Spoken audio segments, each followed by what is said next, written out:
So we're on Daf Lamed Daled, Ahmed Aleph, and Beitsa.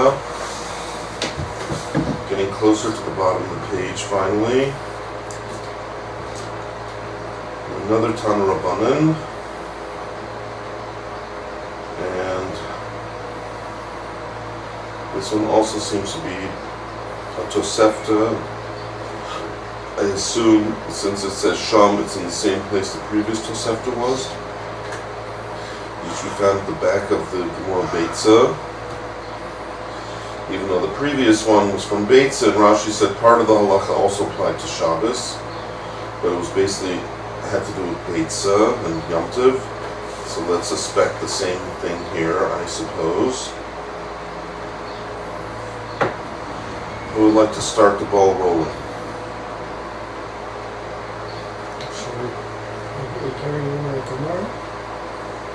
Sorry? You want to do the rush? You can over the rush. I don't know. I was just assuming we're going to go on in the Gemora. So If you want to go back and do the Rashis, we can go back and do the Rashis, whatever you want to do. I think we've done all the rushes up to this point. So therefore, let's do the Gemora. Yeah. Okay, you ready? Tana Rabbanan. Another Tana Rabbanan. This one actually is spelled out in full. Tana Rabbanan. Not a Rosh Tevos Tana Rabbanan, so that makes it different than the other two Tana Rabbanans which we have surrounding it. Why is it different? What? What makes it different? It's not just tough Reish Tana Rabbanan, it's spelled out in full. I'm just saying, Why is it's it not a different? real difference, except the printer must have decided to do it that way. Not that it means anything different, but I'm just trying to give you a way to identify it. So when you're looking for it in the Gemora, and I say Tana Rabbanan, you can see a Tana Rabbanan, what we just did, Tana V'Kirayim, and there's a Tana Rabbanan right after this one that we're about to start, which is right before the Mishnah. So it turns out there's three Tana Rabbanans in a row. So if I say to you, let's do Tana Rabbanan, and you're looking at the Gemora saying, well, there's three of them, which one do you want to do? So I thought I would make it clear which one I want to do. Which one that I think we're up to is the one where Tana Rabbanan is spelled in full instead of as a Rosh Tevos Taf Reish. See that? At the end of the line is spelled in full Tana Rabbanan. Yeah. Truly you see it? Yep. Okay. I believe that's where we are. Who would like to start off the ball rolling?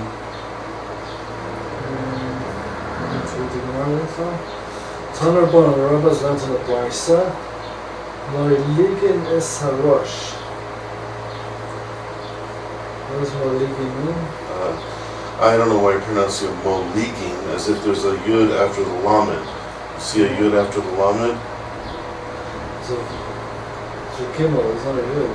So then don't pronounce it as a chirik, ligin. You were saying Moligin, as if there's a chirik under the Lamed. Moligin. Right. Moligin. Which makes it a regular verb, right? Like lomdim, omrim, molgin. Whatever it means. I'm just saying it's not moligin. It's a regular verb. Right? Yeah. So what are they saying? Molgin. We'll see in Rashi maybe a translation of all this. Let's just get the word straight first. Whatever molgin is, we're allowed to do it what? The head The rosh, yeah. is lying on the legs, right? The feet. With how big? Having a son the or. Ur. The son the or. You know, they're just in or and ur, right? You know, we say Avram Avinu came out of Ur Kasdim. Yeah. So that is fire. So or is light, Ur is fire. So what are we saying?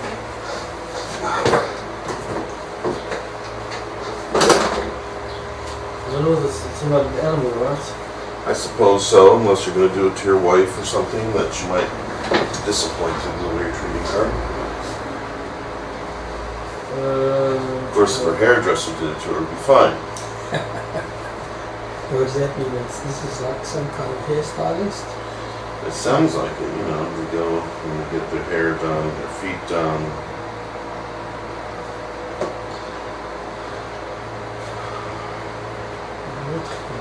Okay, we'll see in Rashi what all this means. Let's just assume, as you're saying, we're talking about a animal. What's the easiest case to assume we're talking about? Red lion, right? Of what? Chicken? Chicken. Let's assume it's a chicken for the time being. So we're going to do something to the head of the chicken. Molgin is a rosh, ves haraglayim, and yeah. And you're also going to do the same thing to the feet, or the legs. Yeah. And your mahavhevi. Remember we've talked about that before? Shabbatai seems to know. Yeah, it's a word that's used commonly in the Tanya. What? It's used commonly in the Tanya. Oh, that explains it right away. Can you please translate for the commoner The then? love rises up like a flame. That's a lahav. Yeah. This is mihav havim.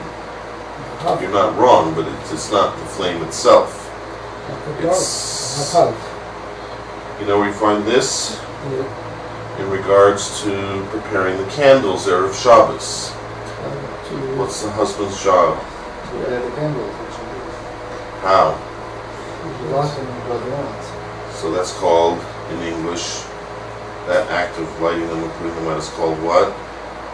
Hanukkah, right? No, what would you call that in English? When you were in 6th grade, what would your teacher give you a word for that? Spreading the light. Singeing. So this is singeing? I believe so. How many consumption? Right. First you're molging them, and then you're mahavim them, you singe them, and then it makes sense that it says what? Bi'ur, Fire. in the fire. If I'm right, it works out perfectly. You're doing it in the fire. Singeing in the fire. So what would you do to singe? What would you be singeing? If it's a chicken. The head. The what? The head. The what? Maybe the feathers, to get the feathers off. I think the feathers. Or I think even if you pluck the feathers, there's still hair that's on the chicken, right? Have you ever gotten a chicken, they forgot to take the hair off? It's kind of gross, all that hair on it. It feels like you're eating Maybe. a beard or something. Maybe. Yeah, you've ever had that? Ever see little hairs coming out? I don't think it. I believe that could be another candidate for singeing, right? We want to make sure it's just completely hairless. Alright, either way, we'll see in Rashi which shot he likes, if I'm at all right. Aval, so that so far we've said what you're allowed to do, right? You're allowed to do these things, I suppose, on Yom Tov, obviously. As we said, this is Tosefta, again, from Beitsa, so it should be Yom Tov V'lachas. ואין תופי לסום בחרוסיס. What's tofi lessoming? I think it means like almost like tovling them, that you put them into charasis. Now charasis, remember what charasis is? Pottery. Pottery. So I think it means like when you make pottery, you have some kind of a substance like clay or some kind of a more like a plaster of sorts. Right, that's how they used to take, like for example, I think they use the same verb for removing the hair of a woman's leg, right? You know, women like to remove the hair of their legs Yeah. so they don't look masculine. right? Waxing. Remember in college there was a girl who didn't do that, like Bashita. She was like, what? We have to remove the hair of our legs just so the men should find us attractive. It's your problem. She refused to. It's like there's this thick hair on her legs. It's so gross. So the Gemora, I think in Shabbos discusses this, that's one of the things they used to do to remove the hair of their legs. I think even today they have the lapatory, what they call it, the delipatory, that they put this cream on it and then the cream makes the hair fall off. So in those days I think they had something more like a plaster that when you took it off, it's like taking a Band-Aid. You know when you used to take a Band-Aid off of your leg, it took the hair with it. That was like more painful than the actual cut itself. Wax. Like wax, yeah. So I think hopefully Charasis might be a similar act. So maybe again we're talking about removing the hair of the chicken. If we're talking about a chicken here, then it's saying you're allowed to remove the hair one way through Mahavavim and all these other kind of things. But